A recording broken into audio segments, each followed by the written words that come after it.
My name is Emily, and I have been married for 5 years, and I am a stay-at-home mom. I have always had a hard time having children. When we got married, my husband Jackson and I talked a lot, and we almost called off the marriage once. Jackson still wanted to marry me, and as a result, we have come to this point. I have been seeing an obstetrician regularly, but so far, no problems have come up. Then one day, I received a text from Jackson, and I couldn't believe my eyes. This isn't something I should do over text, but I need to tell you something important. What's wrong? It's hard to tell you. Huh? What is it? If you don't tell me, I'm going to struggle to finish my evening work. The truth is, I was thinking about divorce. Divorce? Who and who? You and me. Who else? This is definitely a conversation that shouldn't be over text. But why? Do we have any issues? Well, is it because I can't have children? There's that, but also, I already made one. Made what? A baby. Huh? With who? Someone you don't know. There was a woman I was talking to, and now she's pregnant, and told me I need to take responsibility. So you're telling me you cheated on me, and now you have to take responsibility? Basically, yes. There's more to it, though. Like what? My mother said she wants a grandchild, and this woman was someone that my mother introduced me to. Excuse me? I was in the position where I had to do what I was told. So that's what happened. That's what happened? Of course I'll pay alimony, and you can still live with me until you find a new place to stay. Hold on, wait a minute. I can't keep up with you because the story is developing so quickly. Can you give me some time to think? To sort things out? Of course. But please, don't say you won't divorce me. It will be a waste of time and money to go to divorce mediation, wouldn't it? Does that mean we're definitely getting a divorce? I guess so. Can you give me a couple of days first? Sure. Are you coming home? I don't think I will. I feel bad for the other woman, so I'm going back to her place for now, until everything is settled. I see. Will I get to meet her? You want to meet her? It's an important time for her, and I can't let her see you. If you need to talk to her, you can go through me. Okay. I'll talk to you later. The sudden text left me speechless. Yesterday, or even until this morning, I thought we were having a normal conversation, a normal couple. But in fact, it was all a lie. I was stunned that we had actually broken up a long time ago. And I decided to finish work that day anyway and go home to think things over. When I arrived home, I received a text from someone on my cell phone. The sender was my mother-in-law, Mira. Emily, are you at home now? Yes, I just got home from work. I see. I'm sorry, I thought you were at work. By the way, I'm sure you heard from Jackson. I hope you're getting a divorce soon. Yes, ma'am. And Jackson says he's going to pay you alimony. But you don't think you're going to get it, do you? What do you mean? I mean that this whole thing started with your inability to have children in the first place. Remember? That means you are the cause of Jackson's affair. How can you say such a thing? It's the truth, isn't it? Besides, once you are married to someone, it's only natural that you want Jackson to be happy, isn't it? A child costs a lot of money. He doesn't have money to pay you. You know that, don't you? What about my happiness? I don't care. You shouldn't need that much money once you're single. And Jackson needs the money to raise his child. It's common sense. But my husband cheated on me. At the very least, He should pay me alimony. Money, money, money. You're so disgusting. Like I said before, you are the cause of the problem. I should be the one demanding you alimony. That makes no sense. I have told you from the beginning that I have difficulty having children. And top of that, Jackson married me, right? And then this betrayal. I don't know anything about that. Anyway, he's not going to pay alimony. That's all I'm saying. Bye. This outrageous text from my mother-in-law followed my husband's text earlier that day. My life was ruined. I somehow made it to work the next day, but I was feeling terrible. I had no life, and the people around me were very worried about me. However, I couldn't talk about this kind of thing to the people around me. I had no choice but to say, I'm a little sleep deprived. Then, as if to push me further, I received another text from Jackson. So, are you ready for the divorce? You should have had enough time by now. I've already come to the decision. It's just a matter of what you will do. But you just asked me yesterday. I can't grasp everything that quickly. There's nothing to be confused about. You just need to agree to the divorce without being stubborn. I'm going to start living at home with my lover now. I'm relieved to hear that she and my mother seems to be getting along well. I'm not saying that you didn't get along with my mom though. It's just the infertility thing was a bit of a problem. I see. You were moving in together. And, about the other day, about the alimony. What? I talked to my mom about it, and she said it would be wrong for me to pay it. Yeah, your mom texted me and told me that. She said, of course I would get cheated on because I was infertile. If you say it like that, I sound like the bad guy.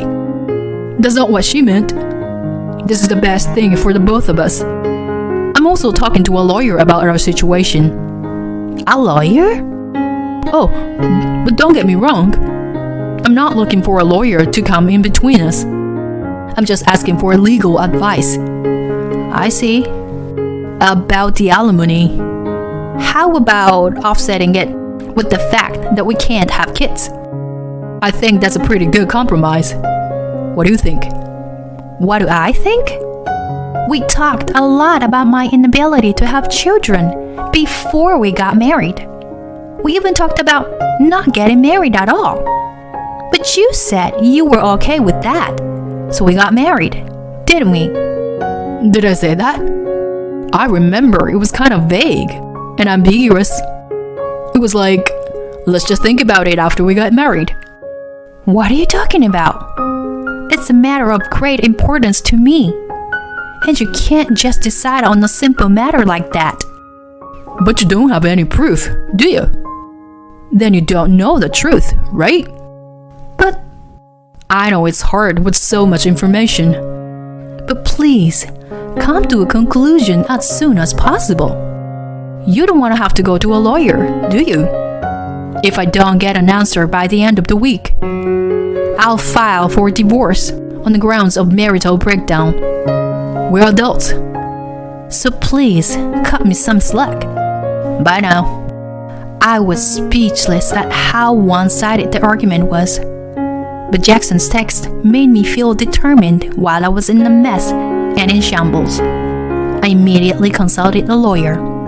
However, with only the testimony of Jackson and my mother-in-law, there was not enough evidence. It would be difficult to win a lawsuit in the current situation, and although it is not impossible to ask for alimony, it would take a long time. So it was not recommended for me to take action. I was at a loss for what to do. On my way home, I received a text from my mother-in-law on my cell phone again. Have you made your resolve yet? Resolve? What are you talking about? You know, about your divorce with Jackson. Why is it taking so long? I should be demanding alimony from you.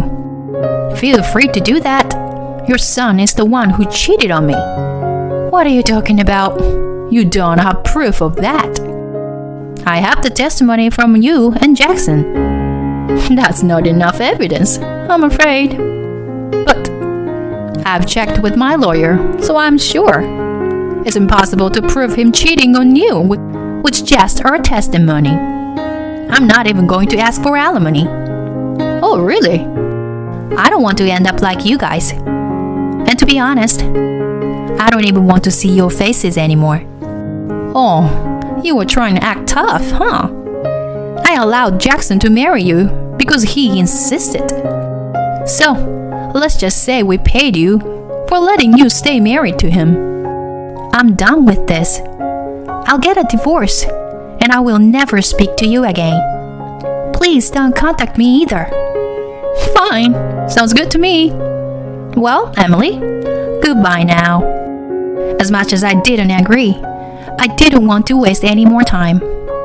I decided to get a divorce in a snap. Jackson was surprised at my change of heart, but I guess he thought he would better do it before I changed my mind. He quickly signed the divorce papers, and our marriage came to an end. 3 years later, I remarried to a divorced man with a child. We were enjoying our life together, and then I got pregnant. I had completely given up on the idea of having a baby. So my husband, who knew the situation, and I were overjoyed at the surprise. Then, on the way home from my first visit to an obstetrician, other than for fertility treatment, I received a text message on my cell phone from a person I did not expect. Hey, Emily. Could it be Mira? Yes, it's me. Don't wear my name out. I heard that you got pregnant. Is that true? Where did you hear that? So, it's true then. I forgive you for everything that happened. So come back here. I'll adopt the baby if you insist. Excuse me? What are you saying? Why are you asking me to come back after 3 years? I don't understand. Jackson's second marriage was to an extraordinary woman. She gave birth to a son. When he got his blood type tested, it turned out to be type B. Jackson and that woman are both type A. So there is no way they could have had a B-type baby. When I asked her who she had an affair with, she just said she didn't have an affair with anyone. When I told her I didn't want a wife who would beg for alms, she and her baby left Jackson. What? Really? Really? I was in trouble. And then I heard that you had a baby. I mean, are you sure the father isn't Jackson? Of course not. The timeline definitely does not line up. Oh, really? Well, okay. Anyway, I thought that you, who works and can take care of the house, would be a much more suitable wife for Jackson. So, when can you come back? I've got a lot of preparation to do. You'll have to decide soon. There's a lot that I want to say. At any rate, when you are a newborn, it's hard to determine your blood type. Didn't you know that they often change blood types later in life? What? I don't know anything about that. Recently, there are more and more hospitals that don't test newborns for blood type. I was told at the hospital too, and I'm sure you can find out about it if you do a little research. It must have been really bad if you were nagging at Jackson's wife like you did with me. Well, it's none of my business, so feel free to do whatever you want. Don't say that, Emily. Let's meet and talk first. It'll be fun. No, thank you. I thought we were never supposed to contact each other again. It's fine. We're family, right? No, we're not. I'm divorced from Jackson, and I am a stranger to you now. Have you forgotten? I haven't forgotten. But once we were a family. How can you be nice to someone you thought was your family, but then simply kicked out from the house? I don't care about you. So please don't contact me again. Wait, just talk to me. I won't be seeing you anymore. Goodbye. After that, several texts came in. I ignored all of them. And this time, I even received an incoming call. I was thinking about consulting with a lawyer. I had asked last time because she was so persistent. Next, I received a text from Jackson. Sorry about my mother. She was having some thoughts and went off on a tangent. Some thoughts? Huh. It was a pretty bad outburst, and I'm still getting a lot of phone calls. What? Really? I'm thinking of getting a lawyer involved.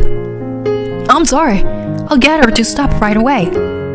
My mother has been really troublesome. She would test the blood type on her own. And because it was different, she would make a big fuss about mendicancy. So what? You didn't say anything? I had my doubts too, but I didn't say anything. I see. My wife got stubborn and took the liberty of doing a DNA test on her own. When I asked her about the test results, she was furious that they proved paternity. I'm divorcing you, she said. She even demanded alimony. Isn't that terrible? Huh, I see. Are you tired? You don't seem to be reacting much. I'm just not interested in what you have to say. Hey, don't say that. If you start talking like that now, you are going to have a hard time from now on, okay? Like my mom said, you were going to come back here, right? Huh? When did it come to that? Because my mom said that you were wanting to come back. You're just being stubborn right now. And then I should give you a gentle welcome. That's disgusting. Are you seriously saying that? What? I remarried and I am very happy with my life. My in-laws also treat me very well and I love them. I don't want to get involved with you or your mother ever again. Do you understand? No, but if you don't come back, I'll be on my own. Emily, are you okay with that? I'm fine with it. Even if I demand alimony and you go broke? It doesn't matter. We were married once. You should help me out if you still have love for me. Your mother said something similar. You're the ones who broke off that relationship. But I will never see you again, and I'm blocking your number. Are you kidding me? Emily, please, come back. This is the last time you'll hear from me. Goodbye. After that, I left everything in the hands of the lawyer I asked for as quickly as possible. This is what the lawyer told me. Jackson and his wife ended up going to court, and after a while, they got divorced. Jackson's financial situation is very bad due to paying alimony and child support, and the story seems to have gotten out to his company from somewhere. It seems that even within the company, rumors began to sneak around behind his back. In the same way, rumors about the divorce spread through his relatives. And now, his family does not associate themselves with him or Mira.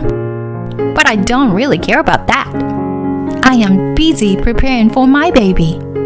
But hearing this was a good stress reliever.